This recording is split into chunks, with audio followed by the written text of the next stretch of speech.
So today we're going over business owners, right? And maybe like the top 5 mistakes that we see business owners make when it comes to financial planning, wealth planning, all that kind of stuff, right?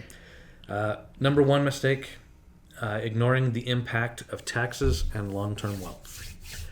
That's a big one. Yeah, So it's I think it's a huge topic. We could spend like we could do a multi-part series, a course, just on that thing, right?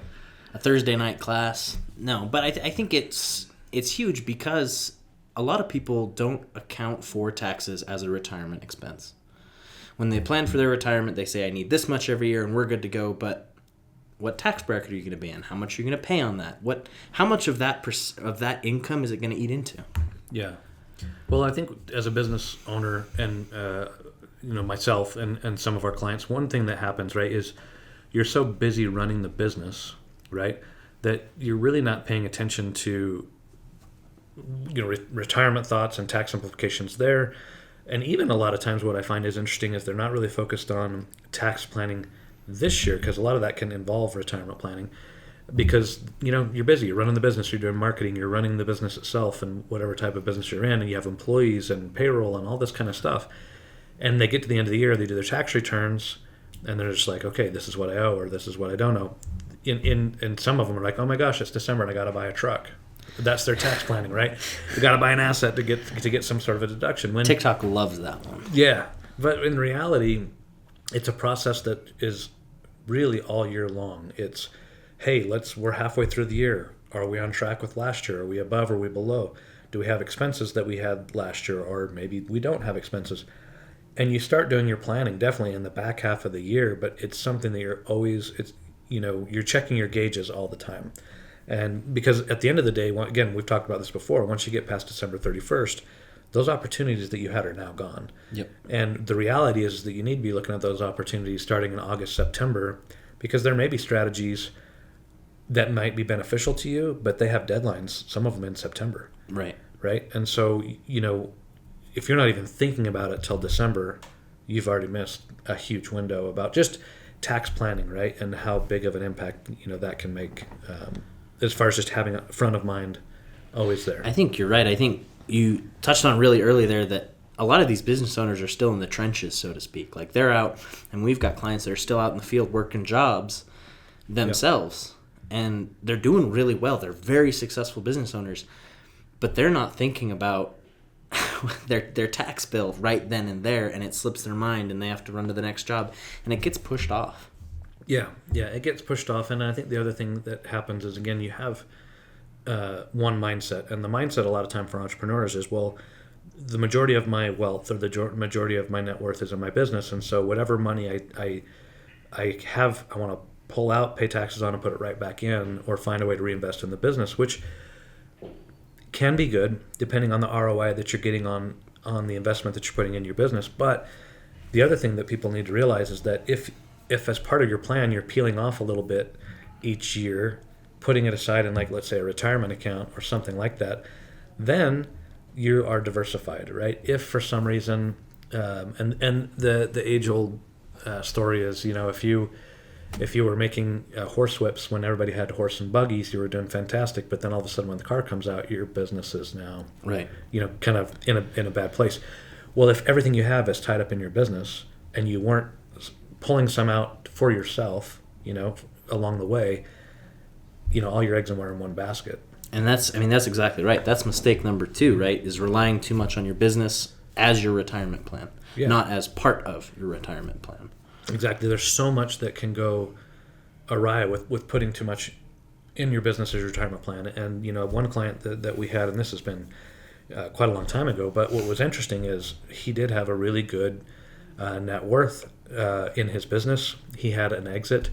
But what was interesting is all of a sudden his exit, he sold the company, had a very large payday, but all of it was due tax-wise in 1 year. Right. And so he had this great exit, but he lost a lot of it to taxation rather than saying, hey, what are the different options for my exit? Maybe an installment sale, or maybe a different way of doing the buyout so that it wasn't all just income, in 1 year, right? Right.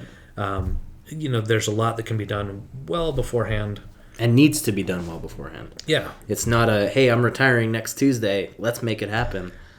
And I can't tell you how many phone calls we get that it's all of a sudden like, oh, I sold my business. And I'm more like, past tense? It's already happened, you know? Or they say, oh, I had one client that I came in to do a review, and I said, has anything changed? And he was like, yeah, we close on one of my businesses next week. And I was like, stop, like what? And luckily, with a week, I mean, we were on the phone with attorneys and CPAs. We saved him a huge amount of money. But he was so involved in his business because that's what he's good at. He wasn't even thinking about that stuff. He's like, yeah, I had a great exit on this particular company. He owned several.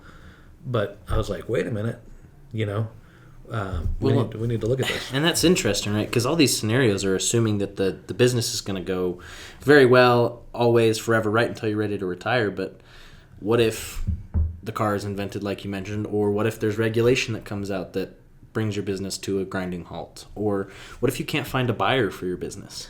Right. What if the government starts slashing its budget and you happen to be, that's your niche, right? You have government contracts, and all of a sudden, you know, Doge comes in, and all of a sudden, you know, and it's always been that thing, well, not to get sidetracked, but it's always been one of those things that if you can get the federal government as your tenant or your client, that's the gravy train. Well, not so much anymore, right? So I think that for business owners, one of the things they should always say is, hey, plan A, plan B. Plan A is my business is booming, it's going to go great, and it's never going to stop, and I'm going to exit really wealthy. Fantastic. But option B is something happens, and that's not the case. What's your fallback? What's your backstop? Because when you're having banner years and you're earning a lot of money, you should be socking that away, because whether it's competition coming in that wasn't there previously or there's some other change, you should never be like one of those business owners that was making seven figures and all of a sudden you've got nothing. Yeah, nothing to show for it, right? Because you're putting it all back in your business or whatever. Which is a good thing. Like, reinvest back in the business. Do what you're good at. But as a business owner, you should also have the best interest for yourself at heart and say, you know, if this whole thing blows up, how am I going to be safe? What's my next step? Yeah. Yeah, so I always say, hey, yeah, like run that scenario, run that stress test, and just say, hey, if something happened to my company, God forbid, you know, it might even be a health issue that steps in and makes it very difficult, right? But if anything happens to my business and my plan A doesn't work, let's stress test that. What would I do? Yeah. And if you don't have the answer to that question, then you need to sit down, stress test that with somebody that's knowledgeable on the subject, and start to put a plan B in place. Yeah. You know, I think and that just makes sense on anything, right? Like, because how many times, there's that saying that man plans and God laughs. Like, we don't know what the future brings in any scenario, so you should always have a plan B as a business owner. And I think that actually leads really well into mistake number 3, which is relying on a one-size-fits-all plan. Those are my favorite. You know, you talked about you need to sit down and come up with a plan that works for you, because your scenario is going to be different than anyone else's, regardless if you're in the same business type. And there's going to be nuance specific to your business that requires additional planning and thought. At the end of the day, that's the hard truth. Yep. So you need to get specific advice tailored to your situation so that you can contingency plan and be okay post-retirement. Well, I think that it's an interesting thing that we could spend hours talking about this particular subject, right? But I think that one thing that's really interesting is, let's say that you're running a business and you have a friend that's running a similar business and he exits a certain way. Like, first and foremost, there are so many dynamic changes that can happen between two companies, even if they really mirror each other, about the dynamics on an exit. And the first question I would ask, if you're planning on, well, my friend did it, so I'm going to do the exact same thing. Well, is your friend exactly the same as you? Is his goals and values the same as yours? Did he actually exit the most tax efficient way? Or is there other ways that maybe your friend didn't even know about? Yeah. And you could actually do things even better. Again, it's the environment the same way. If it's maybe like an IPO or something else or you're being bought out, are interest rates the same? Yeah. You know, or are there things? What was that you the equity structure? What was? There's so much, right? But again, I think most people are just, and they should be, entrepreneurs getting excited and driving that creativity and building value in your company, which is exciting.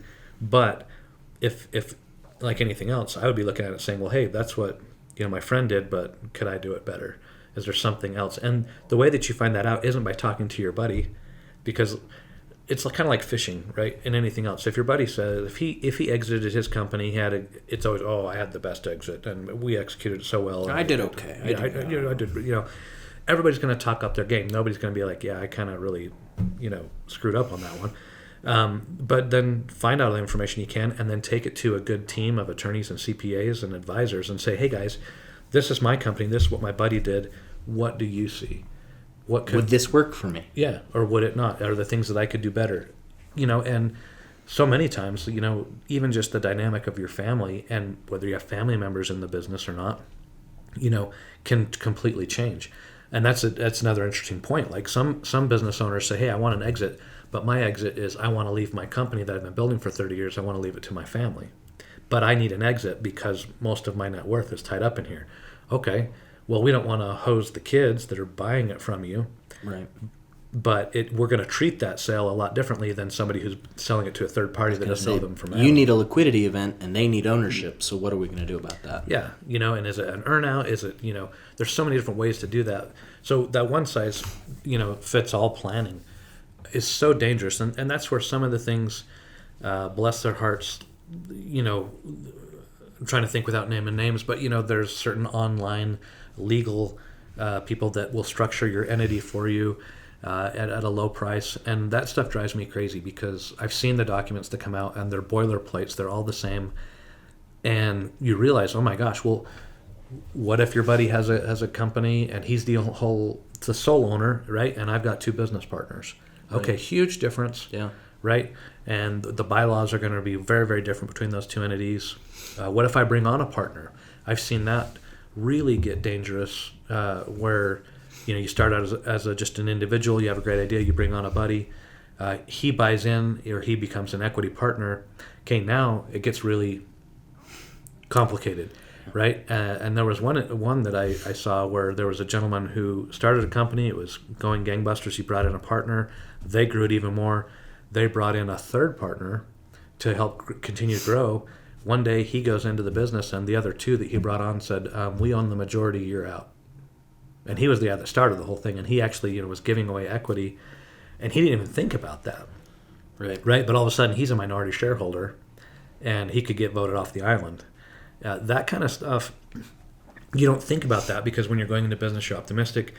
These guys you're bringing in, you assume that you trust them, right? And that they have a talent that you need. Yeah. So the last thing you want to think about is, hey, am I in a bad spot here? What if, there's a coup of some sort? I think it's really interesting what you're starting to hit on is how do the business decisions trickle down to personal? And we're talking about business owners specifically, but to trickle it down and say, hey, is your personal financial plan, your personal estate plan, your personal liability protection plan, how do those work in conjunction with your business? Yeah. Because they're separate. It's a separate entity, right? And so absolutely. And is there a crossover? Does your business have liability that could extend past the business and get to you and everything that you've worked so hard to accumulate? And those are things that are not one decision that I made in the beginning and 20 years later, that decision is still good. That's something that's reviewed on the regular. Yep. Because as the company grows and you get more employees and you acquire assets, maybe you're branching out and you have more dealings, all of that can have liability associated with it, right? And so you've got to be able to review that on a regular basis and just say, hey, has anything changed? If so, did that open me up to more liability? And we need to close that gap. One thing that I see often with businesses as they become, the one-size-fits-all planning that we were referring to, is a lot of times they outgrow their professionals. Yep. You start your own business, you're in your garage, and you've got a State Farm guy.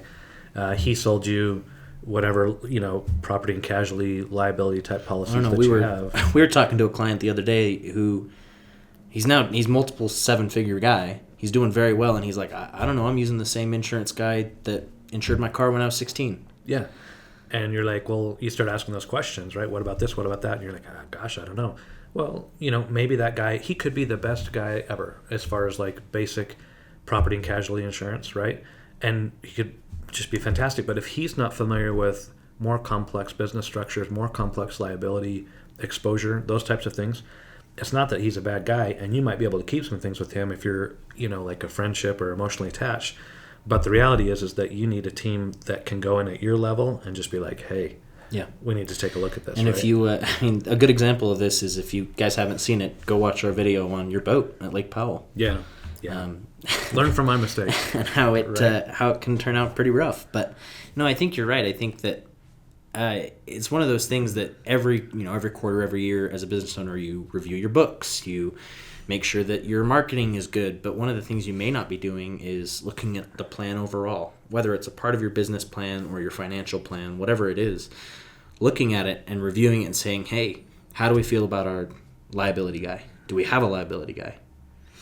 Well, do we need to implement something? And is he being proactive with us? Is he calling us in and saying, hey, has anything changed in the business? Okay, I stress tested it. I think we're okay, and review it with you, because so many times too, as business owners, you forget. You have an initial conversation, you set up some sort, and this is just on the liability piece, but every piece is the same, taxes and all that kind of stuff. You're like, hey, I think I understood that, but we haven't talked about it in 6 months. Well, freshen up on it. Or you get the insurance renewal statement in the mail, you look at it, you pay the premium, and you think you're good. But what's changed is that policy still covering it? It may not be, but you paid the premium, so everything's good, but maybe not. Yeah. And in fact, I just had this, again, we'll use you can learn off of my mistakes, right? But it really wasn't a mistake. It's just an example. So everybody knows I'm kind of into cars, and I have a few. And I had this certain type of insurance on my collector cars. And lo and behold, all of a sudden, the same company I've been using for years and years, all of a sudden they're like, hey, we want pictures of every one of your vehicles. Okay. I send them pictures of every one of my vehicles. They come back and they said, we're no longer insuring your 1969 Ford F-100 pickup. And I'm like, you guys have been insuring this thing for the last 10 years. Yeah. Well, we didn't know it had a flatbed on it. Well, I didn't understand that, but all of a sudden they're dropping it and nobody else will pick it up. Okay. Yeah.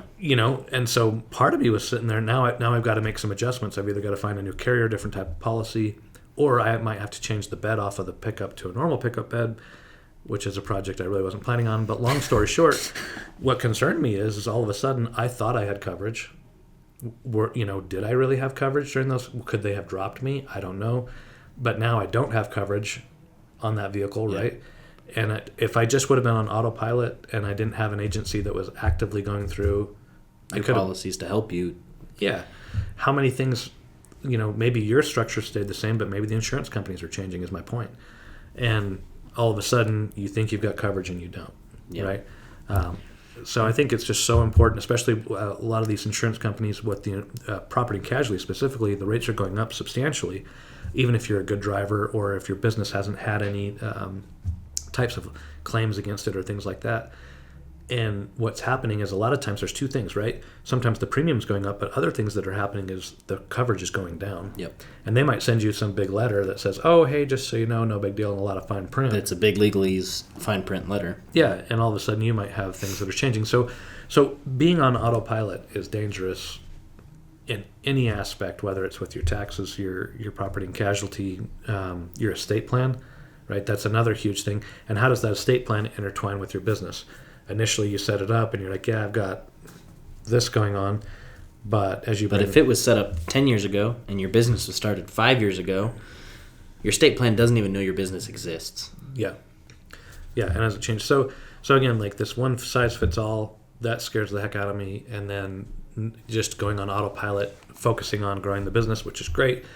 You probably shouldn't be. You need a team. You need a team of people that's going to help you, because it's impossible for you to be an expert at running your business and that you're going to understand all the ins and outs of tax law, the changes in estate planning law, P&C, changes in policies, dynamics. Like, you're not going to be able to do that, at least and do it well, right? So you need a team that's going to do that for you proactively. Which I think is actually, it leads to our last mistake. Our number 5 is waiting too long to get a second opinion. If it's been more than 6 months, maybe a year that you've looked at your plan and reviewed it, and maybe you don't know exactly how everything's going to work out in the event of an incident or whatever, it's probably time to get a second opinion or call your guy, right? Or both. I think it's important to do both. And, the reason being is that you don't know what you don't know, right? And so you might have, professionals on your team, like we talked about, the P&C guy, the estate planning attorney guy, or whoever it is, and they might be really well-intentioned people that are doing a really good job. But the reality is that what if they haven't told you about something because they don't know? Yeah. Or maybe there's an investment out there that they don't offer because they can't offer it. Or, an estate planning thing that was done 10 years ago, and he's still kind of operating on the same thing, but he hasn't been updated. Yeah. So the developments in your business, your personal life. And that's one thing about estate planning attorneys that's really interesting is very few of the estate planning firms that I have worked with, and we work with some really good ones that do this, but very rarely does the estate planning attorney call you and say, hey, I drafted a trust for you 3 years ago. I think it's time to review because things change. That's one of the biggest mistakes in the estate planning side is that you bought different houses and you've moved things around and maybe you sold your business and all these things have changed. Well, that every single one of those moves affects your estate plan, but if it hasn't been updated, you're in trouble. So potentially in trouble, I should say. So again, always get a second opinion and make sure that, and absolute worst case scenario, you come back and you say, you know what, we're great, we're doing a good job, and there's no changes that need to be made. Best case scenario is somebody comes in and says, hey, you might be missing out on this strategy or this investment or this tax, loophole, if you will, and you learn and you grow, right? But it's difficult, and I think a lot of people don't do it because changing can be hard, right? Especially if you have a relationship or things of that nature. But the reality is that sometimes, my case in point, I had to change insurance agents because my guy just wasn't, as much as I liked him, he wasn't up to speed on the type of things that I was doing. And same thing with tax strategists and CPAs. I've changed a couple times in my career, and I've changed away from CPAs that were very close to me, family members, right? But the reality is that I needed a more sophisticated type plan, and they just weren't up to speed on what I needed. Yeah. You outgrew them, and that's okay. It doesn't have to be a personal thing. You just outgrew them, and you need someone that can keep up with your current needs. Yeah, and some people, you may, well, it's not worth it or whatever, but I think it's important to at least put that decision in front of you and realize, in my case, making that change on tax prep, I can tell you that over 10 years since I made that change, it's been hundreds of thousands of dollars of difference. Yeah. And so then I can make the decision and say, okay, well, I can stay with the old strategy and with my old guy, which is great, but am I willing to pay that much for that relationship? Or is it a big enough change that, or maybe I can incorporate him and he can still do certain things, but maybe I just need, there's so many variables, but I think that the biggest thing is just don't stick your head in the sand and say, oh, I don't even want to look because that's just stressful about changing, and I like my guy. Well, I would say, as a business owner, you work hard. You work super hard to build your business and make it successful and earn the big bucks. So you should do everything you can to protect that. And if it means having some hard conversations, then it's probably time to have some hard conversations. Yeah, and I think the other thing, too, is that, that's the thing that a lot of people don't look forward to, but they don't have to be hard conversations. Yeah. It could just be that, hey, you go, you talk to your guy and you say, I've been made aware of this particular thing. And maybe you can, like I said, still keep them on board, right? But add in some additional layers of information to get your plan where it needs to be. And we find that all the time, and we work with multiple professionals. The key is, I think, and here's the big one, right?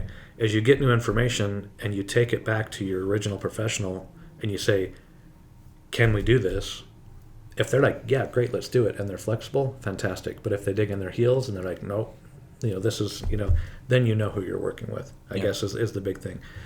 Because your people should be flexible because they work for you. They work for you, and the only thing that's constant is change. And as your business and as your life makes its way through, life, right, and things change, your professionals need to change with you. I agree.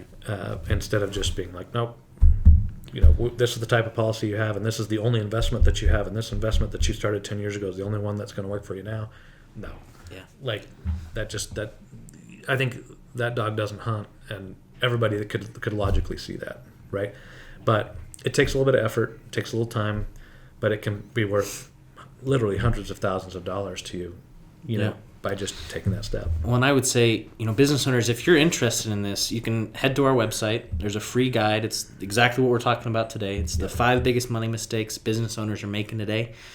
So the link will be in the description. You can click it and download a free PDF that'll just kind of sum up everything we've been talking about. So. And I think one more point, and we can talk about it too, is that if we ever give a second opinion, our thing is, hey, I'll give you all the information of things that you're missing out, and you can take it to your guy. Yeah. Because, I think that that's what you're entitled to as a business owner, and the reality is that when if there is a change, then you can give him the opportunity to. Yeah. You know what I mean? We're in the business of helping people. Yeah, we're not the relationship destroyers. Yeah. That's not what it's about. It's about getting you the information and then taking that information and saying, hey, this is how much this information is worth. Look, can we implement this, right? And we can help people implement it, or they can choose to change and then use different people who are familiar with it. But I guess I wanted to make that point very clear that, the information is your information, and you can do with it what you want. Agree. Yeah.